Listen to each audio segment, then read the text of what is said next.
Jadi saya memulai usaha ini karena saya melihat potensi pasar yang sangat menjanjikan.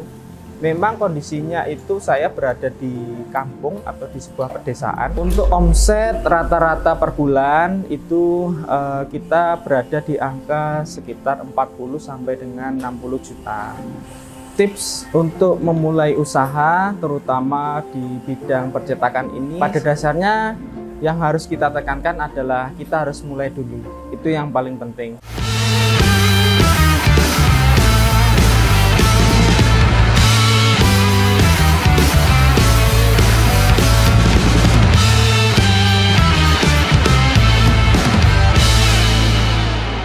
Perkenalkan, nama saya Yason Michael Dinata. Saya biasa dipanggil Yason.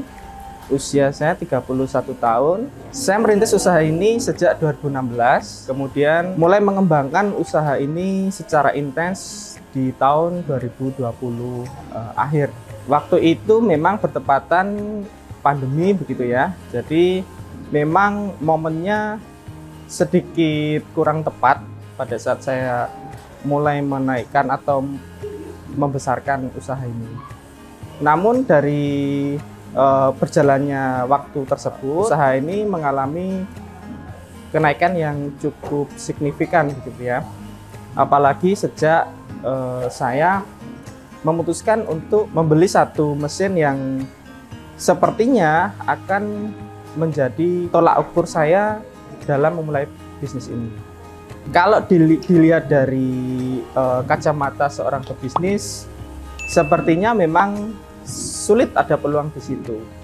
Namun karena saya sudah lama tinggal di daerah saya, kemudian melihat permasalahan-permasalahan mengenai cetak-cetak yang harus lari ke kota yang jaraknya cukup jauh, maka saya melihat ini adalah sebuah peluang yang sangat bagus, sehingga saya putuskan untuk mencoba usaha ini dengan alat atau dengan mesin yang mungkin kecil-kecil dulu. Dari mesin atau alat-alat yang kecil tersebut, ternyata pasar atau masyarakat merespon dengan baik, sehingga saya terus melakukan sedikit inovasi terhadap produk saya, dari mulai cetak-cetak undangan, kemudian cetak-cetak stempel, atau kebutuhan-kebutuhan perkantoran. Ketika saya memulai untuk ekspansi tersebut atau melakukan inovasi tersebut, memang terkendala dari daya jualnya.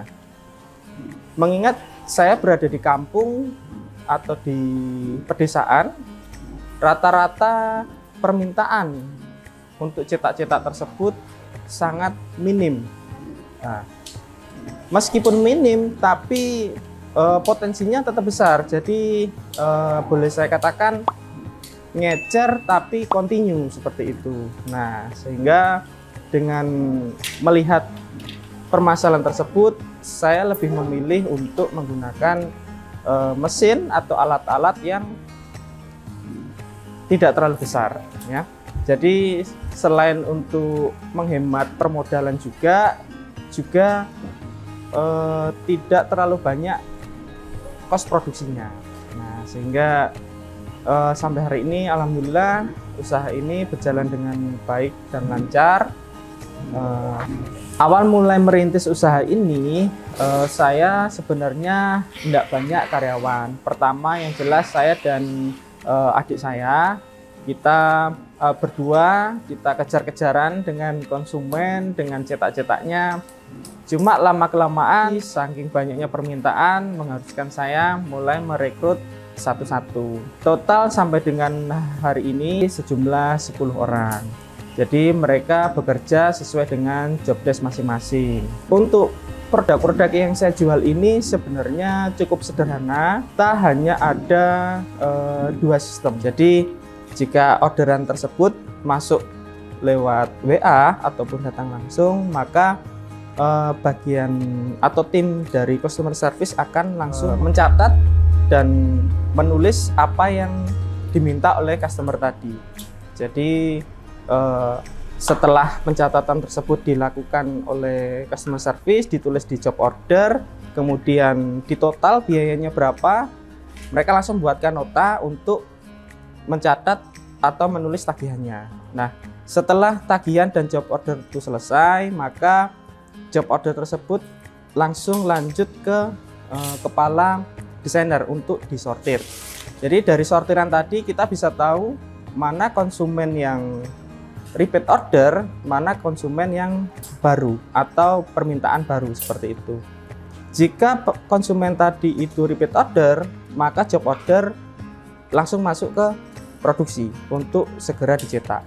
Tapi kalau untuk konsumen baru atau permintaan baru, maka kepala desainer memberikan job order ke desainer untuk dibuatkan desainnya terlebih dahulu. Setelah job order selesai,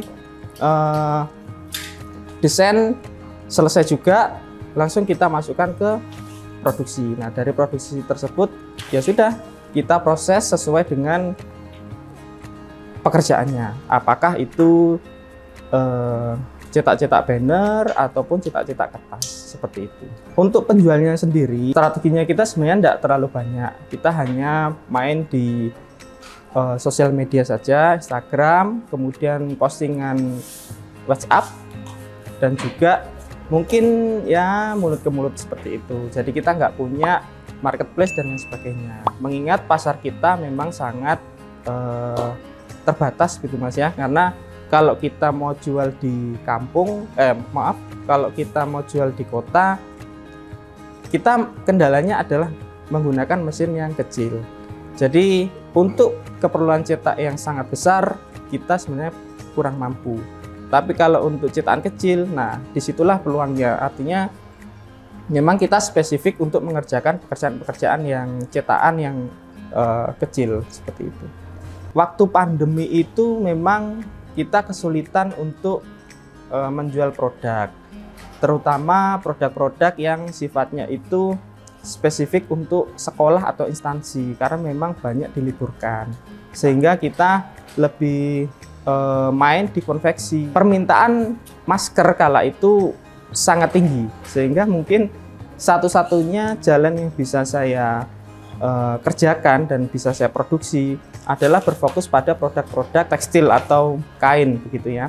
Jadi kita produksi masker itu termasuk juga label yang kita sublim. Kita tidak hanya produksi maskernya saja, tapi kita produksi label, di mana label tersebut nanti penjahit lain atau konsumen yang beli label tersebut juga bisa bikin produk yang serupa. Saat ini kita produk yang bisa kita kerjakan itu saya bagi jadi 4. Yang pertama itu adalah digital printing yang meliputi cetak banner, kemudian cetak umbul-umbul, cetak backlight, dan produk-produk yang bisa kita hasilkan dari mesin indoor ini. Dan yang kedua adalah produk-produk sublimasi atau sablon DTF.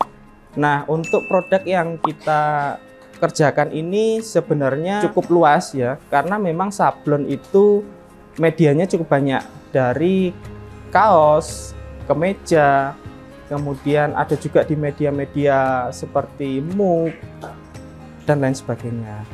Untuk produk yang ketiga itu kita ada di produk konveksi, di mana konveksi itu sementara ini karena kita masih baru untuk konveksi, kita produksi kaos polos, kemeja atau seragam, sama mungkin produk-produk kecil-kecil lainnya seperti celana, gamis, nah seperti itu. Dan yang terakhir adalah percetakan. Nah, untuk percetakan ini kita hampir semua produk kita kerjakan, dari cetak kertas, kemudian kita cetak ke media akrilik, kemudian kita bisa cetak ke media-media lain yang dibutuhkan oleh masyarakat saat ini.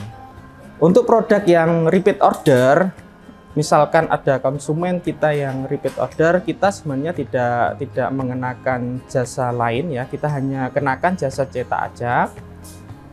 Yang kita kenakan tambahan biaya itu adalah ketika konsumen itu ada permintaan desain baru.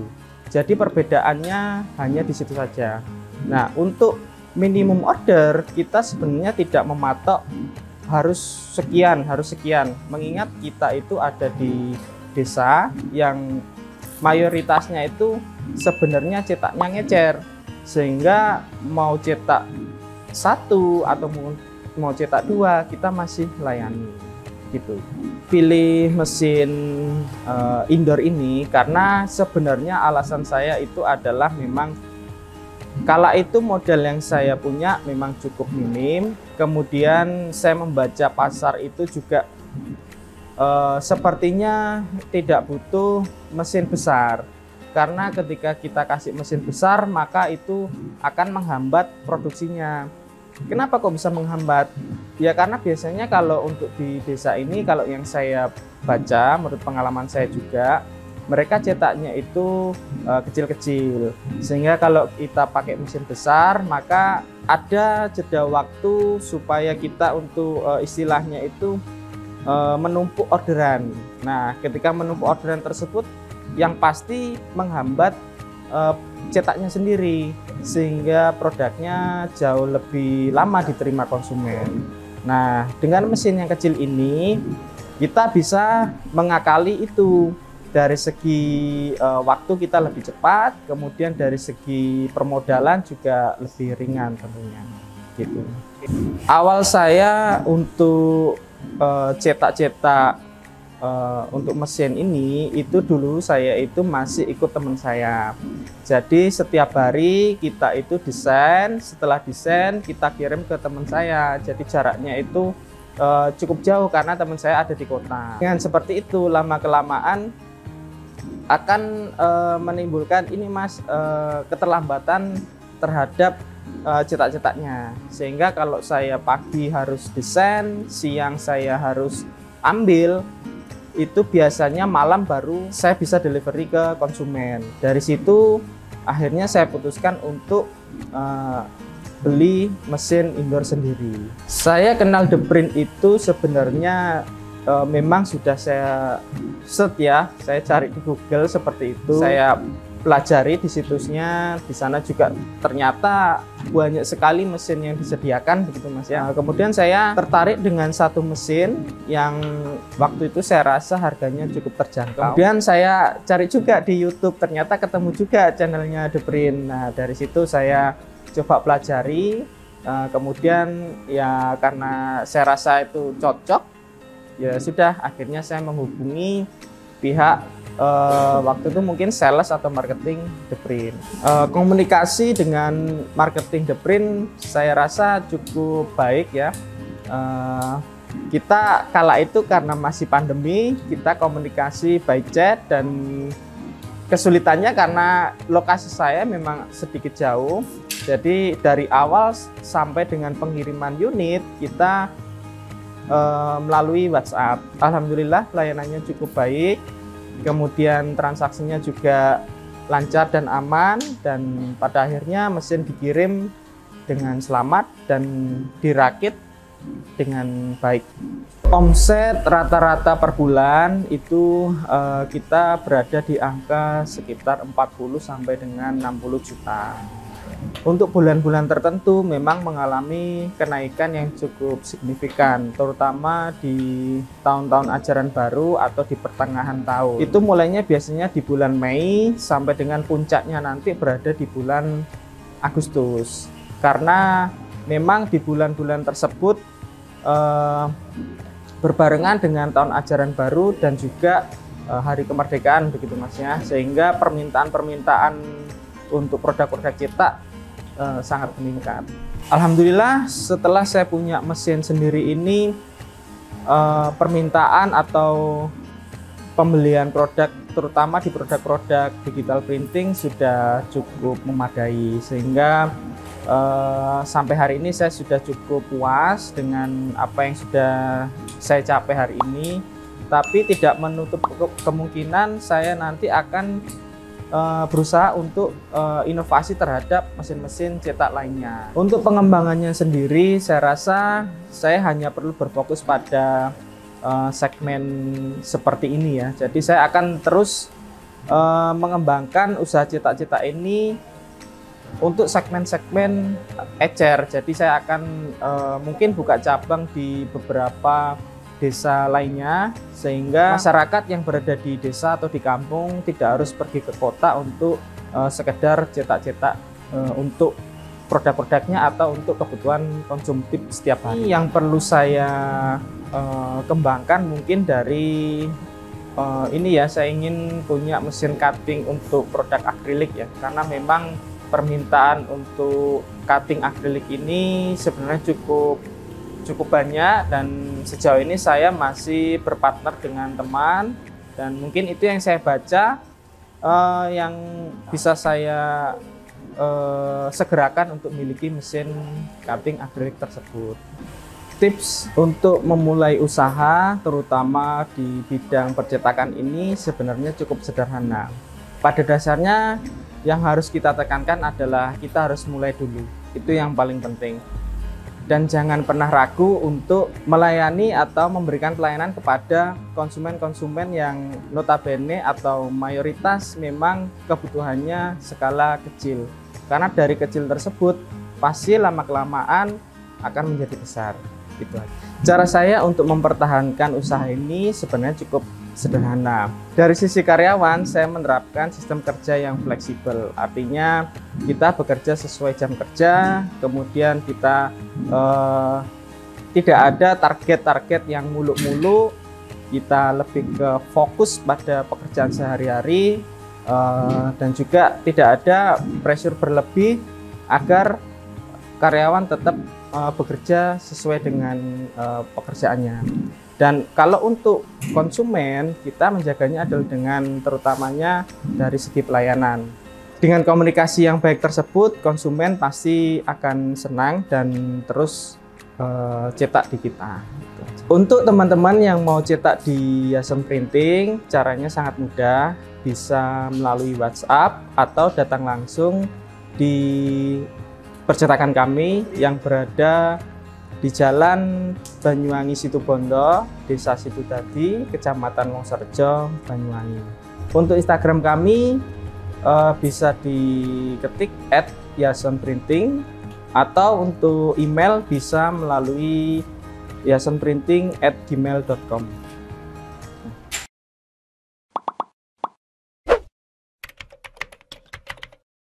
The Prince, buat usaha jadi mudah.